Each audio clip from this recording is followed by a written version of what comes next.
who is Andrey Melnichenko. Give us a very brief sense of who this man is. He is Russia's one of Russia's richest men.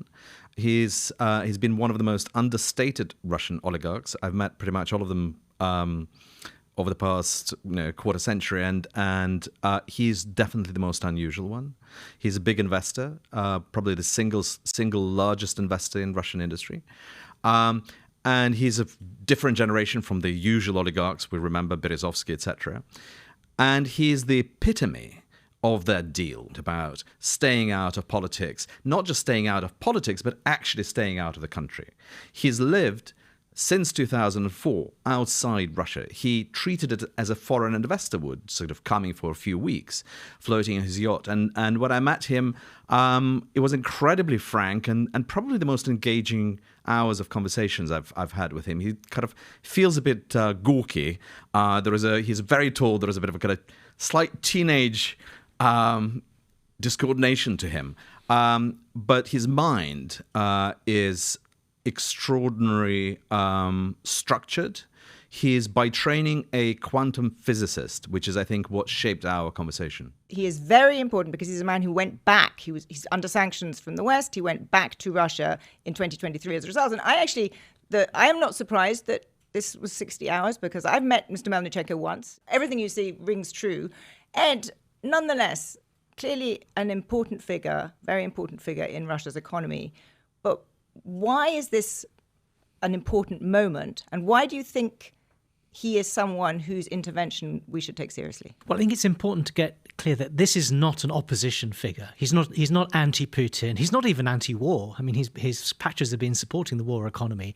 And I don't think he's an idealist in any sense. He's very practical. He wants his businesses to thrive. For his business to thrive, Russia has to thrive. And I think that's, in a way, paradoxically, why his intervention is so interesting. This isn't someone who's motivated by ideology. It's someone who's saying, look, we've got a problem here. We've got to sort it out. I can't sit by. He spent, as Arkady said, 20 years kind of ignoring what was happening in Russia. Now it's his problem because he lives there and he needs to intervene. Yeah. Many of our viewers may be wondering, well, what on earth are you doing giving this much publicity to someone from within the system? There are a whole host of reasons. One is it's the first time an oligarch has spoken out at this length in this detail. Secondly is there is a kind of history of, at times, particularly when wars are going badly, Crimean War, 1917 and 1905, when people have spoken out because wars are going badly, and that will resonate. And then I think the last factor here is that the situation in Russia is unhappy. What he says will resonate because people are unhappy. People have long known sort of intellectually that the war may not be going well. They haven't wanted to deal with it. They just want to go on with their lives. But what's happening now with the deep strikes by Ukraine into Russia means the war is coming home. It's in everybody's face. Give a quick summary of what he's actually saying. So he's saying two things, basically, or three things. One is, I'm back. We're back. We are the stakeholders. The state needs us. We being the oligarchs. We being the businessmen. The state needs us because whatever the state thought it was doing is not working. So the state needs us to defend the factories, to do all that stuff. We also need the state to protect us, and then we want to play the role.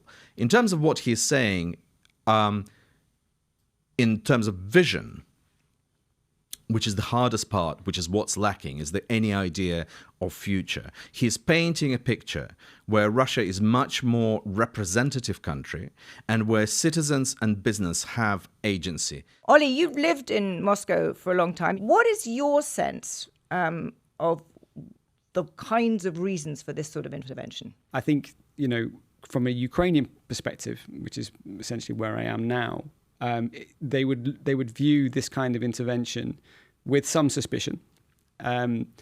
At the same time, it is a very rare intervention, certainly from someone as prominent, essentially saying that the war is unwinnable, and that's interesting in its own right. I think the suspicion would be that this is a trial balloon, and there are several trial balloons happening right now, even to the extent of trialing new ideas of leadership. Whether Putin is involved in that kind of activity, no one knows.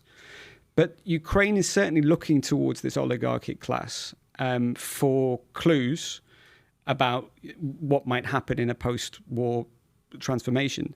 But I mean, I've been speaking to Ukrainian senior intelligence sources in Ukraine just before coming on today, and their view is, they've detected a vibe shift, essentially, as the younger readers might say.